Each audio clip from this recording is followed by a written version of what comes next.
writing is an enterprise and people are making it. People are having livelihoods because they can create something. It's not just about romance. It's not just about suspense writing. People also write crime thrillers, telling stories about things around the society, crime situations, and how it gets solved. This is one-on-one with one such crime thriller writer, and he will be telling us what it takes to make it in that genre. My name is Aronu, and I'm joined by MacKells Obison. He is a crime thriller novelist, and he has authored 7 books so far. It's good to have you on One-on-One. Thank you so much for having me. I truly appreciate it, and it's a pleasure to be here. Ejikeme MacKells Obison, popularly known as MacKells, is a young Nigerian crime thriller author based in Norway.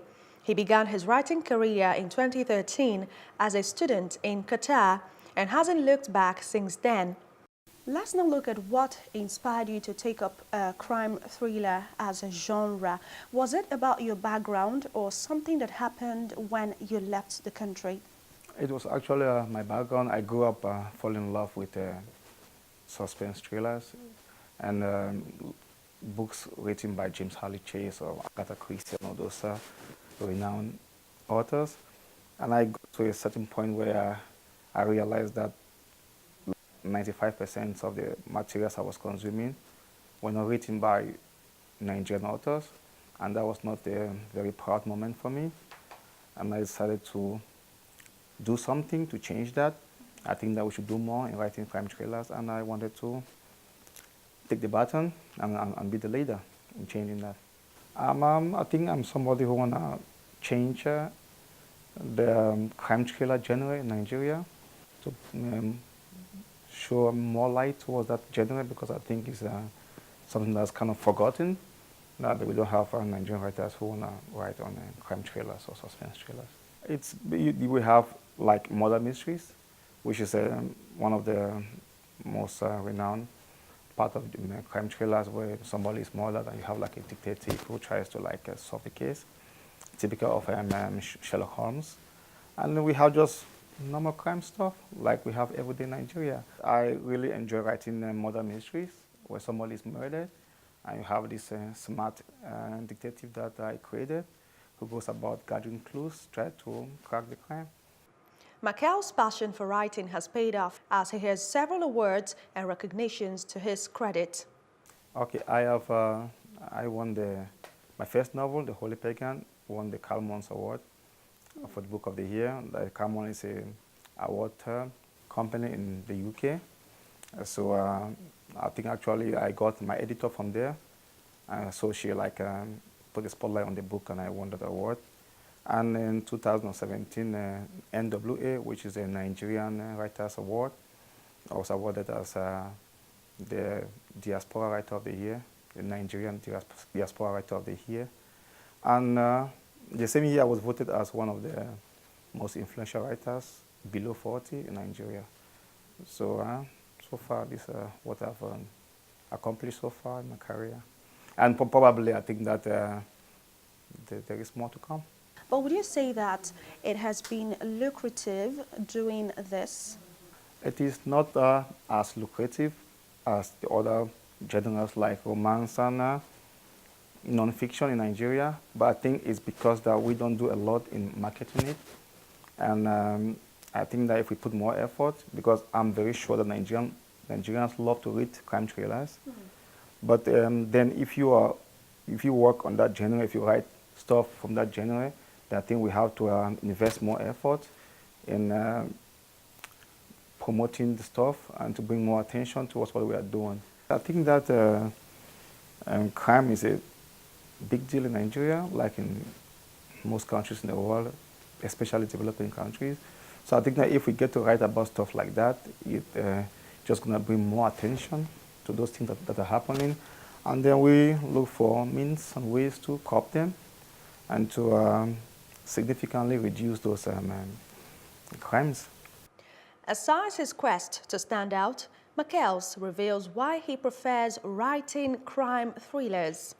I think every country in the world have their share challenges with crime and stuff, especially in developing countries.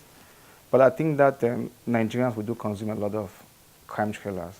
If you ask any Nigerian who love to read, they all know about John Grisham or James Harley Chase. They are all foreign writers, and they do read their stuff. But I think they are reading a lot of stuff coming from abroad because we don't have somebody doing it back home. And I think that it's time we change that. We have to like pay more attention to that genre here in Nigeria. And I just want to contribute my own. Okay, so what do you think crime thriller writers in Nigeria should focus on? Are there peculiar situations in Nigeria that you think they should bring to the fore? Absolutely, absolutely. I think that crime is a big deal in Nigeria, like in most countries in the world, especially developing countries. So I think that if we get to write about stuff like that, it's just going to bring more attention to those things that are happening. And then we look for means and ways to curb them and to significantly reduce those crimes. I think that, first of all, I love crime thrillers, and I think that we don't have a lot of Nigerian authors writing on crime thrillers. And I think my drive and motivation comes from the fact that I think we have to do more, and I want to be that person who starts that, creating more on suspense thrillers or murder mysteries or whatever way you want to word it. Okay, now 7 novels and counting. But then what's your favorite novel? I mean, one of your novels that you absolutely love? Favorite kids, but I think that my debut novel changed it for me. The reviews and feedback I got from my first novel was like, okay, you have to keep doing this because people love what you're doing. So I think that The Holy Pagan, that was my first novel, kind of changed things for me. It's very close to my heart. He recalls the high point of his writing career, and it was indeed a humble beginning. And when I got my first check for my first book, after I did my first launch, it was in Qatar. I launched my first book and I had like friends came over for the book launch. And and I got a call that I have a check for the author house from the UK. And I sold 2 books. I was my friends, one from the US, one from Australia, and they bought my books. So now I took that check and I showed it to my classmate that look at this. I sold 2 books for my first work, but I told him, remember this day that we sell 2 books. Remember this day. And I think when I did my second book, my first check was like 200 copies sold. I'm sure someone out there may want to get an indication of the average budget for a book. How much should I have if I want to publish, I mean self-publish like you do? Because I've not actually published a book here in Nigeria, and so but I think it's around the neighborhood of like 200,000 naira, I think, yeah. Okay, Just to publish it, but then before that you have to get an editor to go through your work, and it all depends on the kind of editor you want to work with. And we're not really sure how much that will cost here in Nigeria, but then it's important that you get a professional editor to go through your work before you think about publishing them. All my books are self-published. Now that you mentioned editing, I'm curious to know if improper editing is killing Nigerian literature as an enterprise. It's a big challenge here in Nigeria, but I think it's because it's not quite easy to find a reliable editors, and sometimes they come with a lot of responsibility financially, and not everybody is up to to pay an editor 100,000 or 200,000 naira to have their book edited. So they look around for friends, classmates, and who they feel like they are good in English. If you are good in English language, doesn't actually mean that you can be a prolific or competent editor. So I think it's because of the cost. People kind of just look around for whoever they can find to have their books edited. Give us an indication of what your life is like as a creative writer, because people think that writers are generally boring, they keep to themselves, they are bookish, because then you have to research, to be a good writer. So how is your life? Yeah, you can have it both ways. You have to maintain a balance, but then you have to pay more focus on your passion, on your work. And I don't get to socialize a lot, so that's why I take holidays, like a month, and I can do stuff. But my regular life, I don't have a lot of time for social activities. When people get to realize that you write about murders and about crime, some people are a little bit scared of you. Yeah, I've had that a lot, and but at the end of the day, it's all fun. Yeah, but like people don't always look at me and think, oh, he's a writer. They ask, are you a footballer? Are you a musician? And yeah, I've been to many interviews here in Nigeria, and each time I get there, and the secretary always asks me, are you a musician? I'm like, no, I'm not a musician. I'm a writer.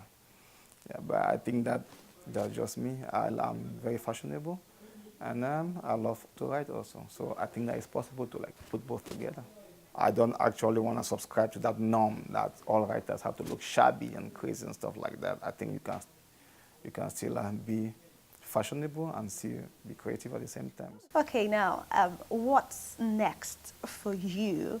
And what's the outlook like? Because, you know, looking at you and how far you've come, I can't wait for the very next thing that you will do. I'm actually still studying and writing, and but I think the ultimate goal is for me to adapt my books into motion pictures, like movies.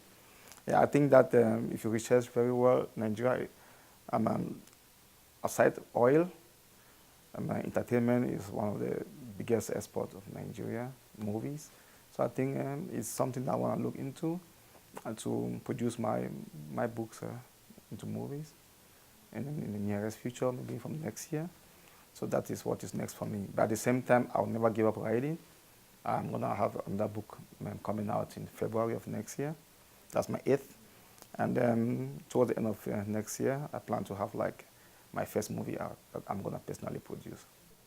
I think like it's more planning because I do have a family. So I have to like factor in the fact that I need to come to Nigeria at this time of the year to have stuff done. And I think it's more about planning, but then it's important to have the financial power because if you don't have money in your account, you can't make plans. I want my legacy to be the person that redefined crime thrillers in Nigeria, the person that brought crime thrillers to life, that made Nigerians believe again that we can create crime thrillers and have a market for it. MacKells reads us a portion from his novel, The Fugitive's Legacy. What do you want from me? What else will I want with a thief if not to arrest him? The taller cop responded. Benny chuckled and said, you must be kidding me or drunk.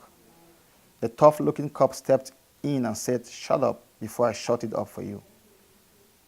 Is this a joke or something? Benny asked, looking serious this time.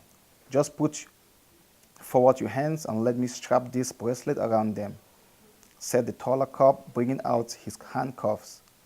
What am I being arrested for? Benny asked, looking confused and infuriated. For stealing the Pinto diamond, the taller cop replied, holding the cuffs with both hands. Just then, the red Toyota Camry that had been following Benny around drove past them and parked 4 blocks away from where they were standing.